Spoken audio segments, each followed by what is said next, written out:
Welcome to Writing the Wrong Way, where we talk about how writing works, how writers work, and how the best writers risk being strange. And I've got here today with me Joe Fisher, Hello. um, who is here to talk about his podcast, Midnight Burgers. So I've really been enjoying this podcast, Joe.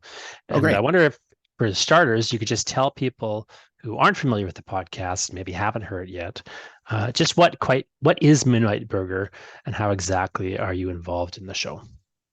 So I'm the creator of Midnight Burger, and I write the show. It's in to put it in the biggest nutshell possible. I would say it's the story of the adventures of a time traveling, dimension spanning diner. That's my elevator pitch that I just did for you. Here we are in the elevator. There it is. And also it's it's the adventures of the show, the time traveling dimension spanning diner, in the sense that it is a fiction podcast. So this is, fully Yes, fully theatrically produced, it is fiction. multiple Yes. narrators. You're one of the characters on the show, uh Yeah, and then there's other characters on the show. It's a very well produced show, but it's very much like like an audio fiction podcast. it is. Yes, audio fiction for sure. Yeah, and can you talk a bit about kind of how this show came to be? I know that you are one of the core writers and producers of the show, as well as appearing on it.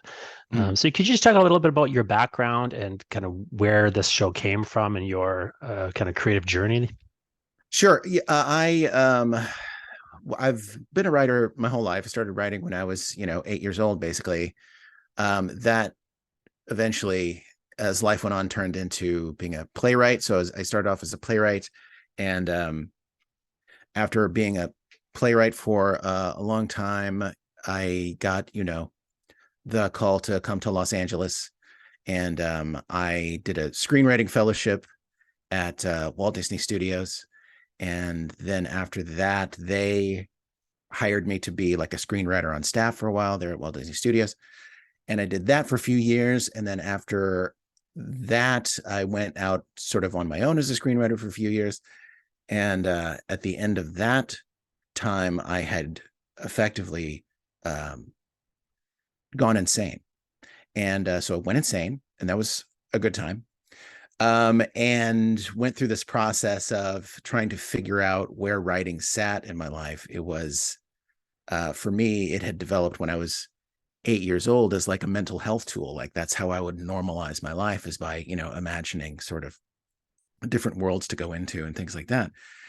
And when you get into the point in your life when you're kind of commodifying your writing and making it this thing that you kind of sell on some sort of open marketplace, you do kind of lose that part of it. You lose that part of writing that's like a mental health tool, you know?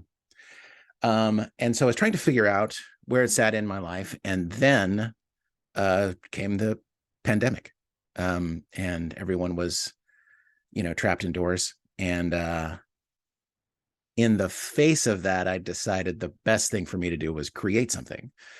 So I created this place called Midnight Burger that is, in a chaotic universe, in a chaotic multiverse. It's the one thing that doesn't decay, it doesn't degrade. It's this eternal part of the universe. And it's about, the people who find themselves there, end up finding themselves there and working there at this diner that every 24 hours shows up at a new place and time somewhere out in the cosmos. It's interesting that you started the show in the pandemic, because in many ways, here's a show about people being stuck inside this room, this location, this Midnight Right. Burger. They can't really leave, in a sense, Yeah. although the location itself is traveling around. So in some ways, this is sort of an interesting metaphor for the show itself. Right. Uh, it's very curious. You have that sort of metaphorical kind of structure inside. Were you kind of consciously constructing the show in that manner, or that is this something that I, after the fact, maybe you kind of realized what you were doing? I don't know if I wrote it out as sort of an essay like this, what it was going to be about, but I think that's more like, as I describe the show now, I think that's more in retrospect that I realize that's what it was and that's what I was doing. So on a personal level, this was me trying to stave off, because it's almost like we don't talk about the pandemic anymore, but there was that particular period of time in the pandemic when it was like is a vaccine coming? We don't know. We don't know. Has the world irrevocably changed? All that stuff. And so, in the face of that particular chapter of the pandemic, um, it was almost like I kind of had to do something, for myself. And also, it was like it was so isolating.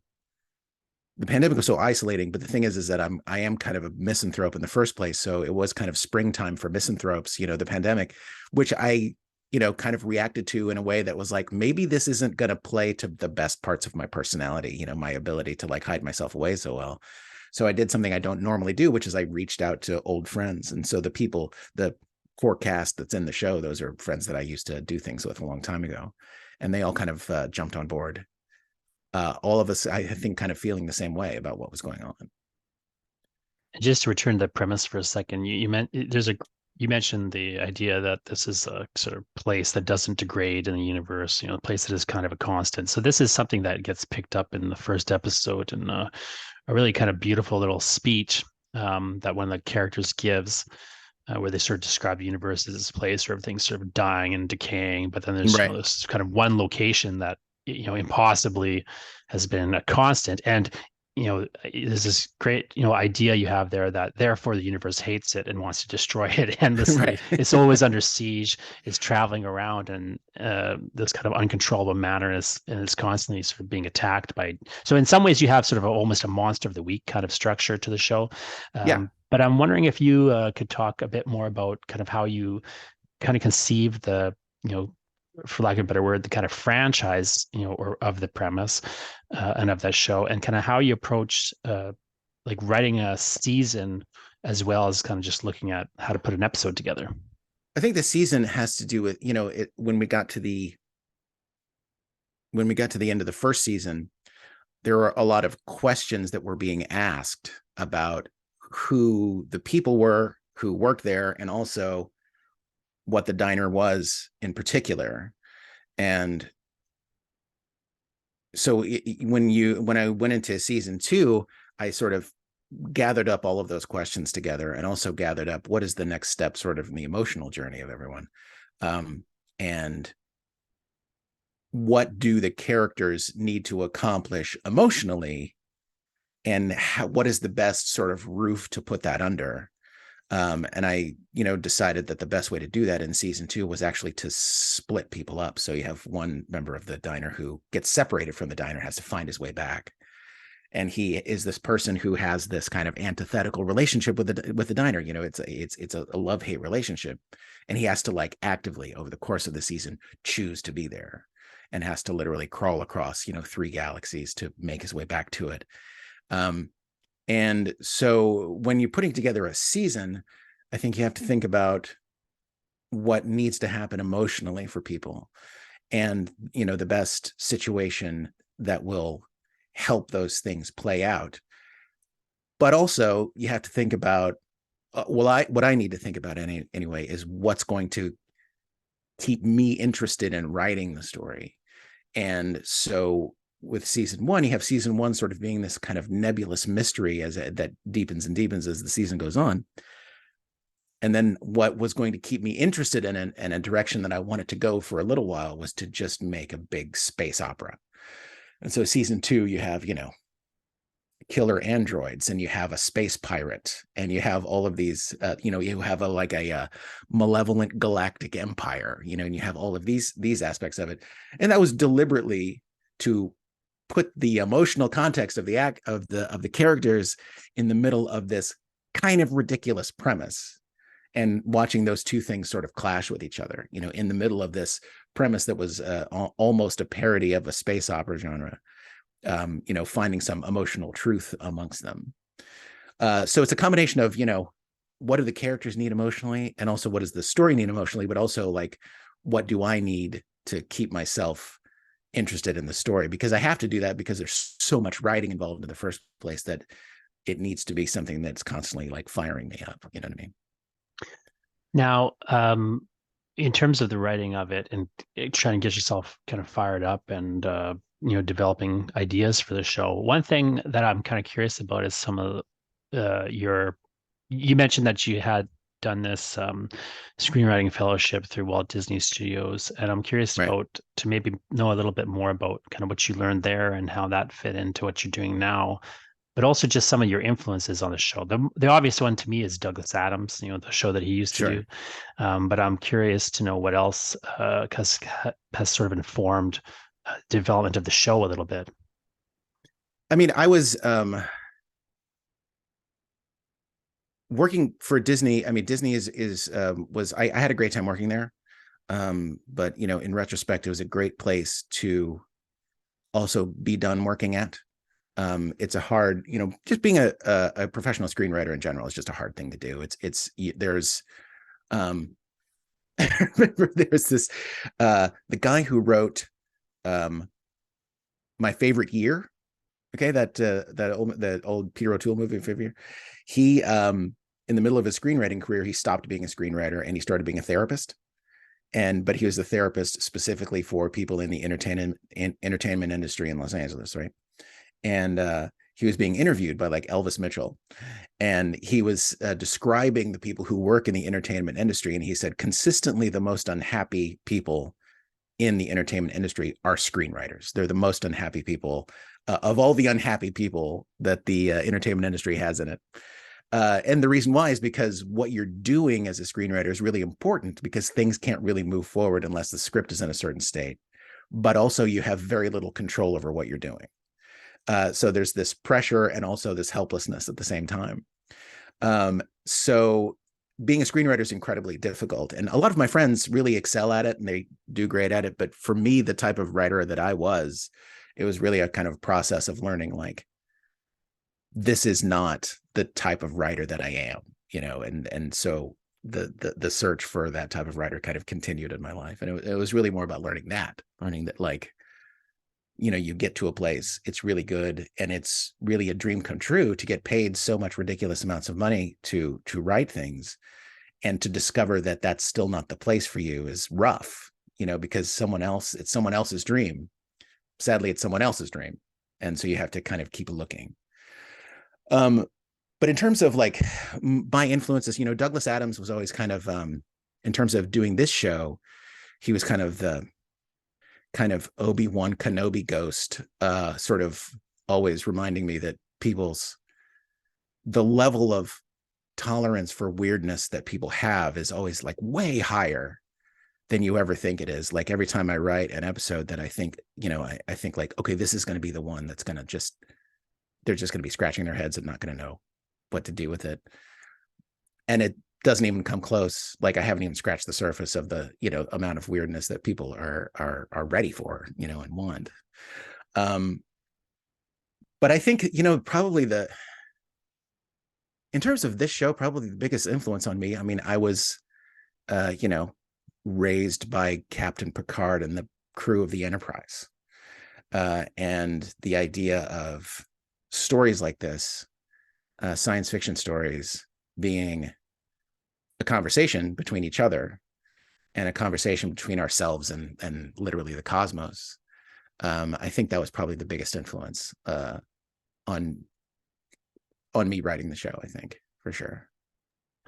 You mentioned screenwriting. I've done some screenwriting as well, and I always think of there's this old Jim Carrey movie called The Magnificent. I don't know if you've ever seen that. Sure, yeah. So it's not a good movie, but the opening scene, if you remember, for people who haven't seen it, the opening scene of The Magnificent is just a close up on Jim Carrey's face, and we're just slowly moving into his face, and he's got this horrifying hangdog expression. He's not saying anything, but what you hear is people we don't see in the room talking about around him, and they're Right. talking about some movie that they're making. He's like, maybe it should be this, maybe it should be that, maybe we should change it to a dog, maybe we should give him three dogs, and they're Right. going back and forth these bizarre ideas. And then finally, when you hear, well, maybe we should ask the screenwriter, and then like there's like a silent pause. Then Carrie's like, oh yeah, sounds good. It's just so shell shocked. The rest of the movie kind of, isn't great, but that Right. moment is, to me, like just the perfect encapsulation of screenwriting in a certain level. It's really true. I mean, it really is creating a horse by committee kind of experience, And in screenwriting. and also you mentioned, there's that I mean, even the great parts about it and even the kind of joyous aspects of it, even if somebody's doing having a great time, you still often are in that position, as you say, of you're sort of, building someone else's dream. I always have For sure. discussions with people about this where yesterday I was talking to somebody and they were saying, well, I kind of wonder about maybe I should quit my job, but then I don't know, what if, it doesn't work out, and I always advise people in that situation. I say, well, you can always get another job because there's always going to be someone willing to exploit you. Um, you don't have to worry about Yeah. that. Take heart. There'll Yeah. always be someone out there willing to completely take advantage of you, for sure. Yeah. There's Now, never a shortage of that, yeah, you right. know. Now, of course, the challenge, of course, when you're doing your own thing is, how do you get some eyes on it? How do you get, building it up? Now, you mentioned, one of the things that was happening with Midnight Burger is, as you sort of moved to the second season, you notice there's, different questions being asked, of, the Mm. characters and the situation and so on. So I'm curious to know a little bit. I presume that these are questions that, the audience is asking. And so I'm wondering kind of how you've also approached not just, being on the show and writing the show, but, as a producer of the show, somebody's putting it together and, trying to get it out there. Like, what are some of the things that you found the most useful or even the most surprising? You mentioned the kind of appetite for weirdness is one of the things that has sort of kept surprising you. But I'm Yeah. curious what else you've found interesting or unusual or surprising when you've kind of gone about trying to get this thing out there as the producer. Well, I think the thing that surprised me the most is that audio drama specifically has some of the most passionate and proactive fans that I've ever encountered. The because the first season, we didn't do any fundraising, we didn't do anything. I mean, when we made an episode, we would post on social media that we made an episode, and there wasn't anything much more complicated than that going on. And the fact that towards the end of season one, a lot of people started showing up and listening to the show was not an accomplishment of ours. It was really an accomplishment of the fans. It all started kind of on the audio drama subreddit on Reddit. People started posting about the show, like, have you heard the show? The show is really great. Everybody should check it out. And people started showing up more and more, and it started kind of snowballing in that way. Because like when fans of audio drama find something that they love, they cannot shut up about it. Like they will talk about it ad nauseum, like on audio drama subreddit, and then over on Tumblr is another place where there's a like literal constant conversation going on. So I was surprised at the sort of proactive nature of like the base audience. They were so ready for it to be good and so ready for it to be something that they can tell somebody else about. So a lot of it was, the accomplishment, the success in the first season was really the accomplishment of them, about them sort of without any prompting from us, getting the show in front of other people. And then really the thing that's been kind of overwhelming is after that wave of people, then we started to hear from people who were like, this show got me through a really rough period of my life. I've heard from multiple people that like they listen to the show while like getting chemotherapy, you know, and it's like this thing that they really rely on almost. And that was sort of to sort of have this thing that starts as just this personal moment that I need to have. And I need to create something personally. And for it to suddenly be kind of adopted by people as something, as a kind of bedrock of their life, something that they really like, it makes them feel better that they know that the show is there. And then it became almost, there's a duty aspect to it that shows up after that. And then that's when I felt like we really needed to, be more organized and be more proactive and try and make the show as sustainable as possible, because there's literally people out there who were relying on the show.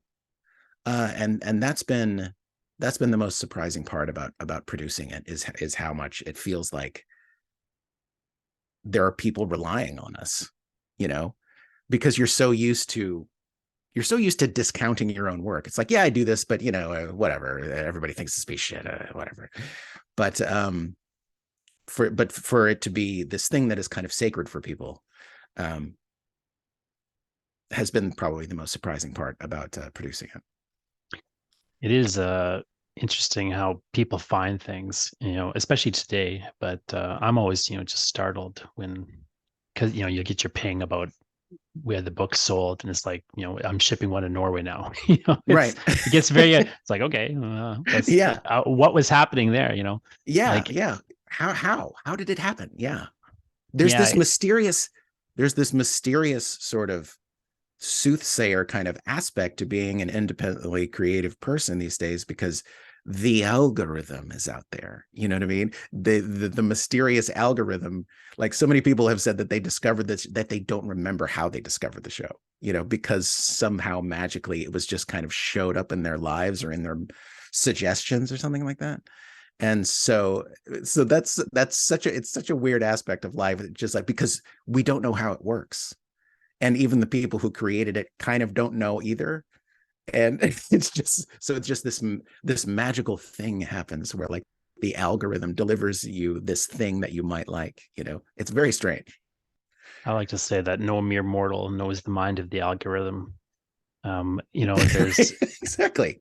and every once in a while I'll buy something that it's selling me, even though I don't want it, just to pay service to in Right. homage. Yeah, it's like you got to sacrifice a goat to the on the altar, of the Yeah, right. algorithm. It's just like, I have delivered unto you a purchase, great algorithm. It's so Exactly. strange. Now, can you talk a bit about the audio format? Because you say, like, there isn't people often don't realize when you move from screenwriting to another medium that looks like screenwriting to the Mm, outside person, how different it really is. right. So especially if you're moving, into an audio format, or if you're in those weird, like, you're doing a docudrama script or something, like you get in these very strange formats. I'm curious if I don't want to talk about the format per se, but I want to maybe dive a little deeply into some of the challenges of writing, these sorts of scripts. um there's a lot of really unique aspects to the audio format, in terms of the medium, Mm, things that a writer needs to keep in mind and consider. One thing that I thought was very clever, with what you were doing in the show, is using those radio hosts as sort of mhm. pseudo narrators, Right. as opposed to kind of the more normal way someone would use a narrator. So I'm curious to know if you could talk just a little bit more detailed about that, kind of how that particular idea came about. With the narrators, the people Yeah, in the radio people that's right. specifically. Um, well, it started with Neil and Julie. Neil and Julie Starbird play Effie and Zebulon McElwain. Neil and Julie are from Arkansas, and so I knew that they were going to be in the cast, and I was writing a role for them. And so I kind of started with that. I started with Arkansas. I started with really about, because we were going to talk about a lot of very large scientific philosophical questions about the universe and our place in it and things like that. And so I also wanted in there the aspect of, where does religion cross over with those questions? And can something as maybe as that feels a little clunky, like maybe 1925 Southern baptism, like, are there points where those ideas from a time that people see as antiquated, are there points where even that can cross over with something like the idea of, you know, the principle of fecundity or something like that?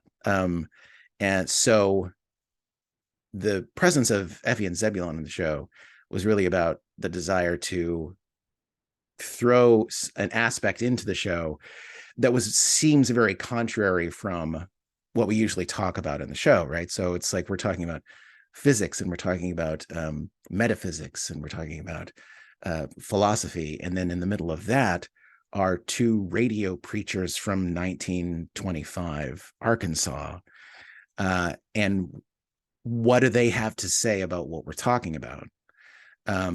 So putting them in the show was about that kind of culture clash that would create an interesting conversation. In terms of, is did I put them in there to sort of grease the wheels of storytelling? I actually don't think that I did. And in fact, Effie and Zebulon are actually the hardest part about the show, about writing any episode.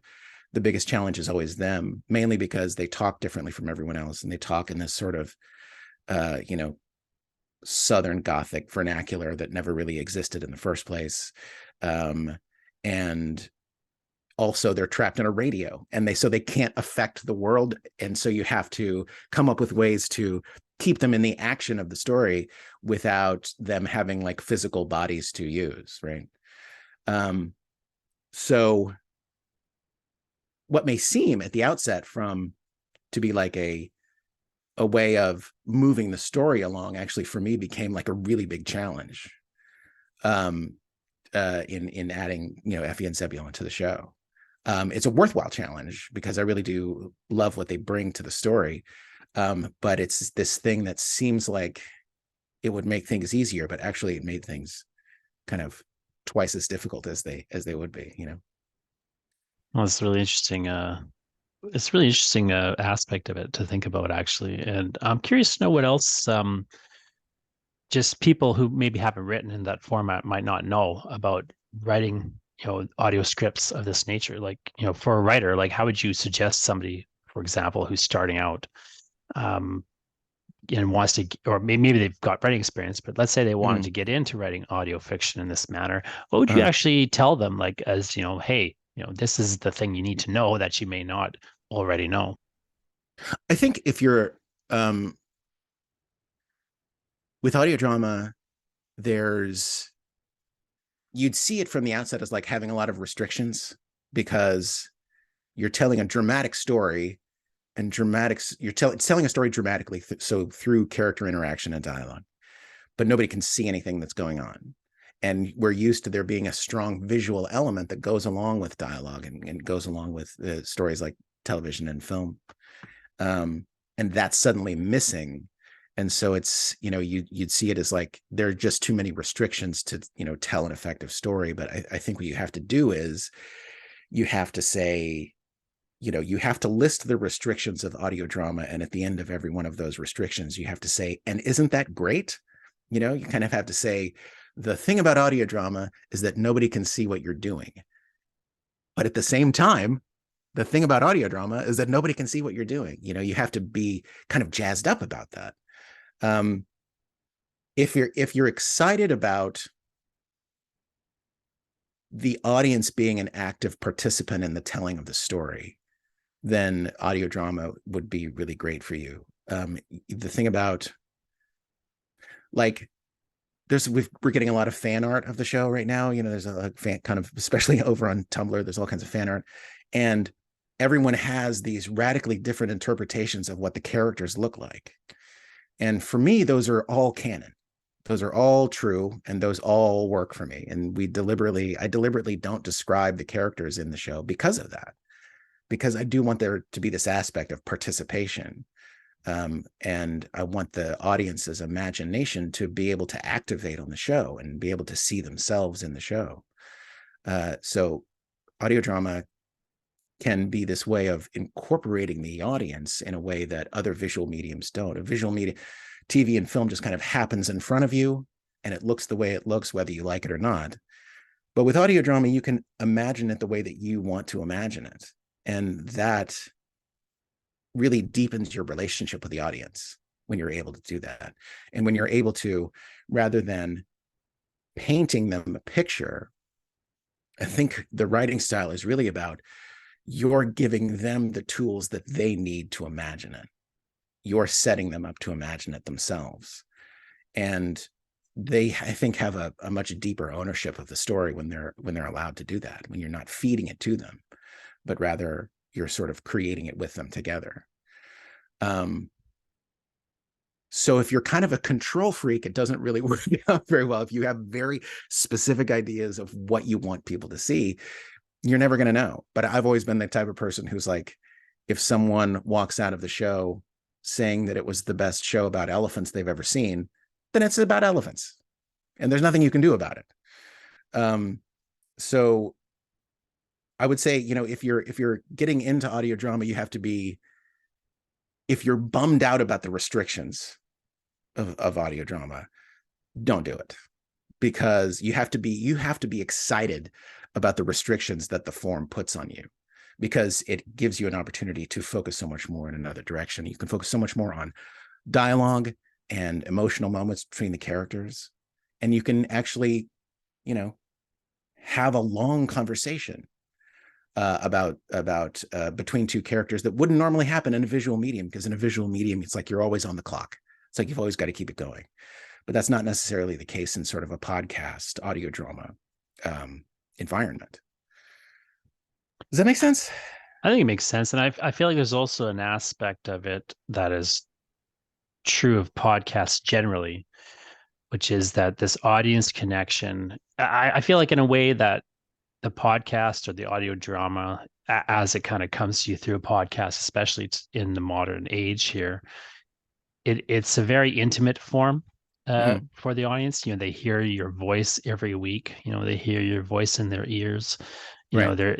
You're with them while they're driving into work, or running an errand. I feel like there's a level of audience intimacy that it feels to me it kind of gets built almost automatically because of the form.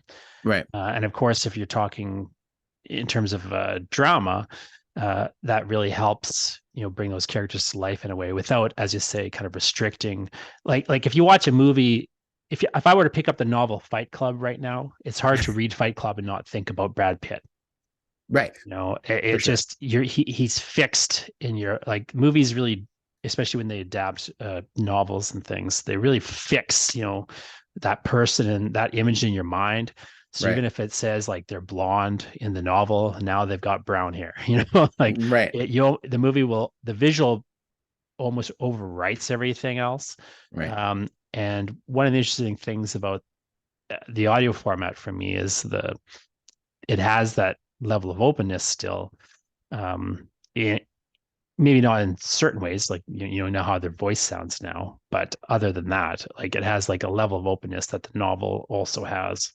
Right. Although you get to be more, as you say, you get to have these longer dialogue, like dialogue that would never work in a novel.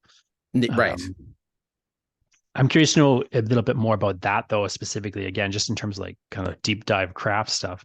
Like, how would you actually approach, since you've worked in screenwriting and Mhm. now you're working in audio drama, can you talk a little bit about just the technical ways in which those writing dialogue for those two mediums differs? Well, I think in in screenwriting, it's like there's always someone standing over you with the stopwatch.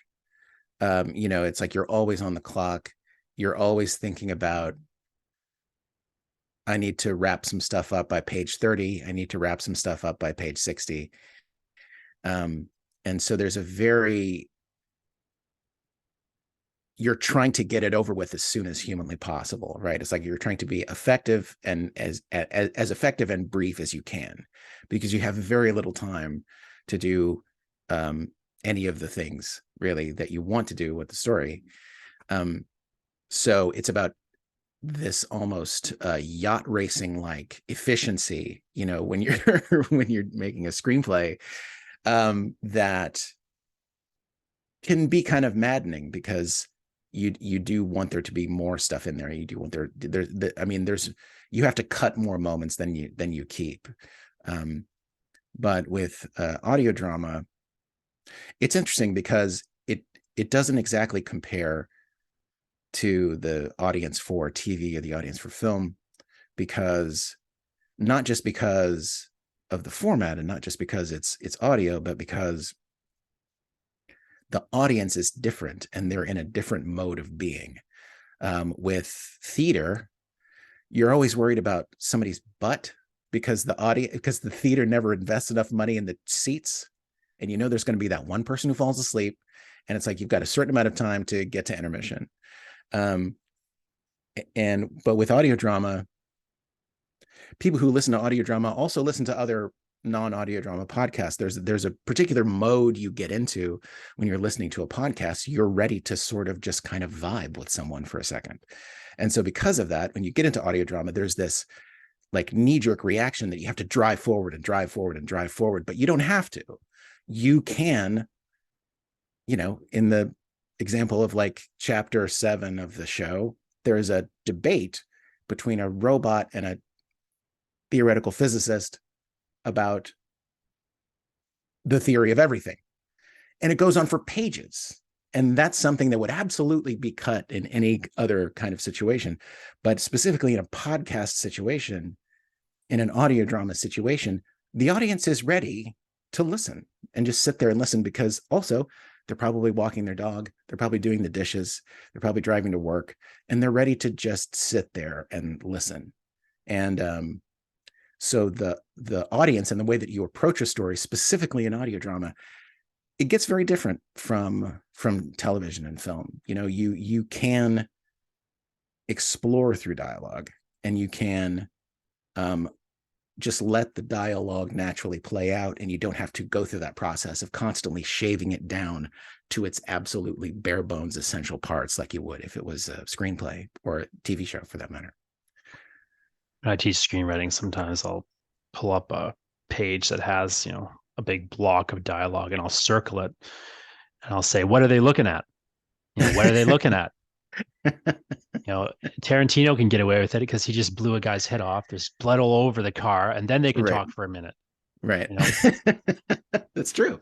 It is true. It's good and it's bad. As you say, like it's got its challenges. Every medium has this sort of ups and its downs, this good and bad aspects. But as you point out, like why you're in one versus the other is because you love the limitations, as much as you love the opportunities of them. Yeah. Ideally, if you don't love it, it's really hard to, as you say, just even keep yourself in it. And if you can't keep yourself in it, good luck getting anybody else in there. Yeah, for sure. I mean, there was at one point, like in chapter, like I was having a hard time with chapter 17 at one point because I couldn't get started on it and I didn't know why. And then there's a character, not to give too much away, there's a character who has a robotic arm. And at one point I was like, oh, wait, he can detach his arm and his arm is autonomous and helps him out with things. And just that thing was what drove me through writing the entire episode, even though that was not an essential plot point in the episode at all. But it was, for some reason, that thing got me really jazzed up to write it. And so that's what I always have to find. Like when I can't write, that's usually why. It's because I haven't found that thing that's going to keep me personally in it, What's also great about just the audio format in that kind of example is, that's costs just as much as if his arm doesn't come apart. Right? Like it's not like film where that's a whole thing now, and we got to bring in a robot arm guy. Is it in the budget? Yeah, like comics. I do a lot of stuff in comics lately, and comics is kind of like that in a way too. It's like you can put 80 spaceships in the page, and it's like it doesn't cost you more than one spaceship, right? So like there's a level of like power to the flexibility and that the writer has in that medium without having to go out and check with someone else, or see like, is it in, I mean, you need, you got your budget still, but it's different in terms of its scale and its flexibility, certainly in many ways. For sure. And I'm curious to know, just kind of on the technical, practical side of it, how do you approach casting a character in an audio drama like this? Like, I know you said you're working with people you'd worked with before, but just in terms of like, even if you weren't, let's say, what are the considerations for like this person would be this person? I think when it comes to like the core cast, who are my friends, I had worked with them a lot before, and I knew them, and I knew where their voices worked, and the the most effective way to kind of play that instrument, quote unquote. In terms of casting it, and oftentimes roles will come to me after I've met an actor, or met someone who could play a role, you know. Um, so I'll meet them, and then I'll realize that the potential for using that person is there. And then what are they, and what's the best way to put that kind of energy of this person into the story. So the actor who played Shell in season 2, who was this tiny plant person, I met, Newt Chotolkati, and for some reason, Newt's energy just kind of inspired me to create this role for them. So a lot of it is actually about knowing who's out there and knowing what you have available to you, like who you have available to you. And then other times it's just getting lucky. Other times, we'll just, I'll create a role, have no idea who's going to play it, but magically someone knows someone who would be perfect. So it's kind of half and half. Sometimes I'll meet people and they'll inspire me to create the role. And then other times the role comes to me out of some sort of ether or something. I don't know, wherever inspiration comes from. And I'll just have to, acknowledge that I just made a mess for myself to try and find, an actor for it. But there's a lot of really great actors out there who are excited about, jumping into audio drama these days. So yeah, I guess that's how that comes together in a chaotic way, like with a lot of things involving the show. Can you talk a bit more about what's sort of special for you about this show and about just that format, that storytelling in this way? What's special about the show for me?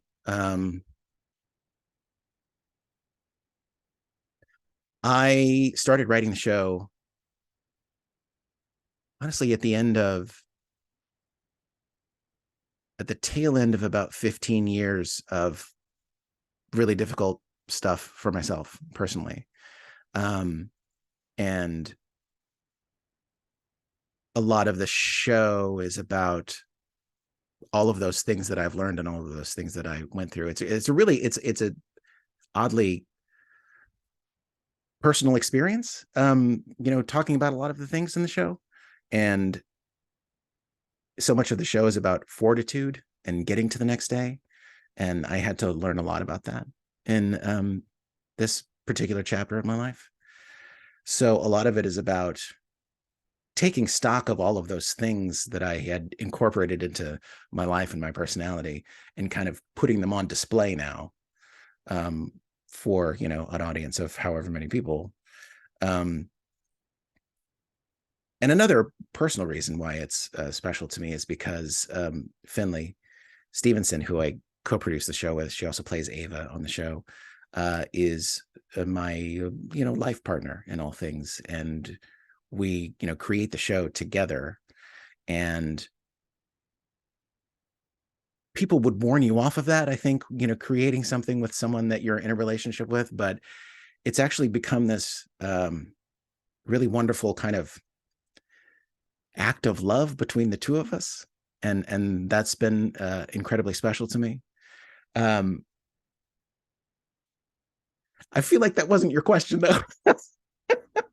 No, that's the perfect answer to my question. And I think it's even a good way to kind of start wrapping it up here a little bit. Sure. I've really been enjoying the show, and I want to maybe just at the tail end here, could you just tell people sort of what you think is the best place to find the show, the best way to start the show, um, why they should, check out this show?